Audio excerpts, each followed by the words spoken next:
A Manhattan federal judge declared a mistrial Monday after a jury was unable to decide whether to convict computer engineer Joshua Schulte on charges of leaking CIA materials to WikiLeaks.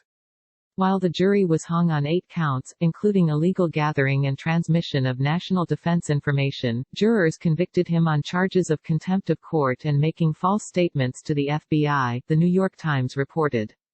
The jury reportedly deliberated for 6 days, with one juror replaced after researching the case against the judge's orders.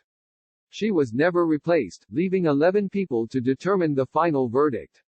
Jurors also raised concerns about a second juror's attitude, in a note, saying she was not participating in discussions, The Times reported.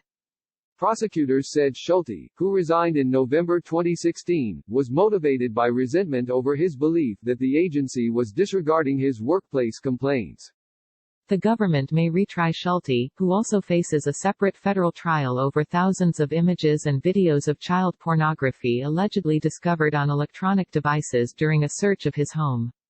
Schulte's attorneys argued the vulnerabilities in the CIA's computer network were widely known, and that it could have been breached by other sources, pointing in particular to a CIA employee identified as Michael who was close friends with Schulte and left the office with him on the night of the alleged theft.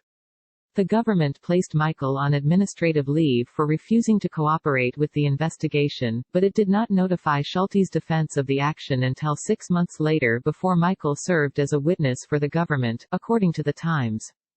It shows their doubt about the case against Mr. Schulte, Schulte's lawyer, Sabrina Schroff, said in her closing argument.